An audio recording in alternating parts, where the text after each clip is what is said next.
భక్తి రత్నావళి. ఆషాఢ మాసంలో వచ్చే శుక్లపక్ష పూర్ణిమ వ్యాస పూర్ణిమ.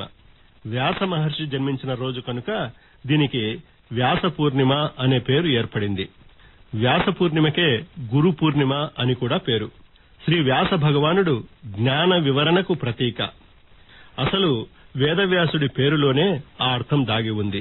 వేద అంటే జ్ఞానము, వ్యాసము అంటే వివరణము అని అర్థం. వ్యాసుడు వేద విజ్ఞానాన్ని అందించి జగద్గురువు అయ్యాడు కనుక ఆయన జన్మదినాన్ని గురు పూర్ణిమగా జరుపుకునే ఆచారం ఏర్పడింది. పూర్వం యమునా నదీ తీరంలో చబండ జాతి ప్రజలు నివసిస్తూ ఉండేవారు. ఆ జాతికి నాయకుడైన దాశరాజు కుమార్తె కైవర్తి. ఆమెకే సత్యవతి అని కూడా పేరు. చబండ జాతి ప్రజల వృత్తి నదీ జలాలపై ఆధారపడి జీవనం సాగించడం. ఈ వృత్తిలో సత్యవతి చేయి తిరిగిన మనిషిగా పేరు పొందింది. ఈ జాతి వారు నివసిస్తూ ఉన్న యమునా తీరానికి ఒకసారి పరాశర మహర్షి వచ్చాడు. ఆయనను ఒకరోజు పడవపై నదిని దాటించాల్సి రాగా ఆ బాధ్యతను సత్యవతి స్వీకరించింది. సత్యవతి యవ్వనం, సౌందర్యం పరాశర మహర్షిని ఆకర్షించగా మహర్షి ఆమె కన్యత్వానికి ఏ విధమైన భంగం వాటిల్లకుండా ఒక కుమారుడిని ప్రసాదించాడు. ఆ కుమారుడే వేదవ్యాస మహర్షి.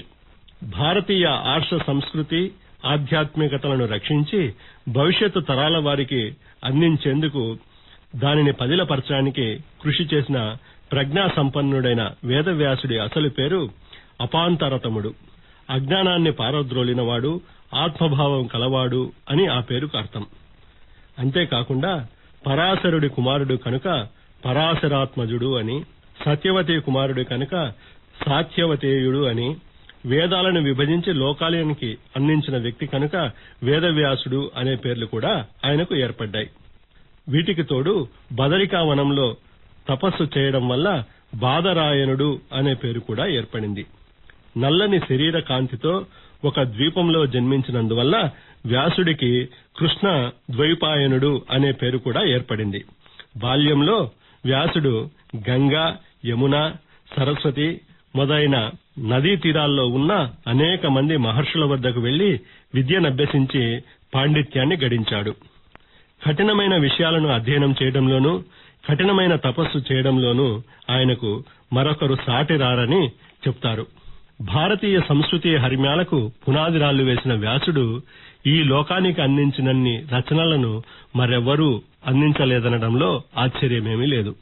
సోమకాసురుడు వేదాలను అపహరించిన సమయంలో వేదాలన్నీ ఒకదానితో ఒకటి కలిసిపోగా వ్యాసుడు వేదాధ్యయనం చేసి చిక్కుపడిన వేదాలను రుక్, యజ్, సామ, అధర్వణ అనే 4 రూపాలుగా వేరు చేసి వెలువరించి వాటిని తన శిష్యుల ద్వారా లోకమంతా ప్రచారం చేయించాడు. అలాగే అష్టాదశ పురాణాలు, ఉప పురాణాలను కూడా వ్యాసుడే రచించాడు. వ్యాసుడు అనగానే మహాభారతం గుర్తుకు వస్తుంది. మహాభారతం పంచమ వేదంగా ప్రసిద్ధి చెందిన విషయం లోక విదితమే. మహాభారత యుద్ధ సమయంలో శ్రీకృష్ణ పరమాత్మ అర్జునుడికి బోధించిన భగవద్గీత భారత జాతికి ఊపిరి వంటిది. కాగా యుద్ధంలో గాయపడి స్వచ్ఛంద మరణం వరంగా కలిగిన భీష్ముడు ఉత్తరాయణ పుణ్యకాలంలోనే మరణించాలనే నిశ్చయంతో అంపశయ్య మీద ఉన్న సమయంలో ఆయనతో వ్యాసుడు చెప్పించిన ధర్మోపదేశాలు, విష్ణు సహస్రనామ స్తోత్రాలు వంటివి మనకు వ్యాసుడు ప్రసాదించిన వరాలుగా చెప్పవచ్చు.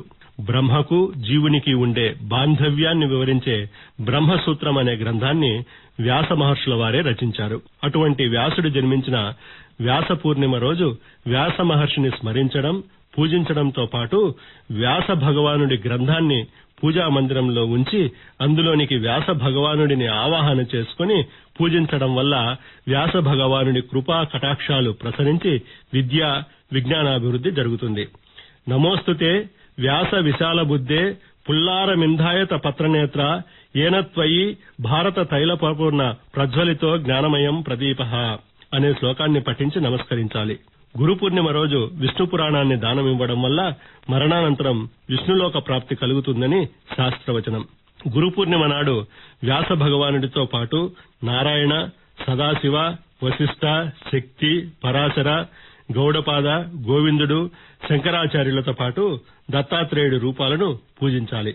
వ్యాసాయ విష్ణురూపాయ వ్యాసరూపాయ విష్ణవే నమో వై బ్రహ్మనిదయే వాసిష్ఠాయ నమో నమః. సర్వే జనా సుఖినో భవంతు. సూక్తి రత్నావళి విన్నారు. వ్యాఖ్యాత డాక్టర్ ILN చంద్రశేఖరరావు.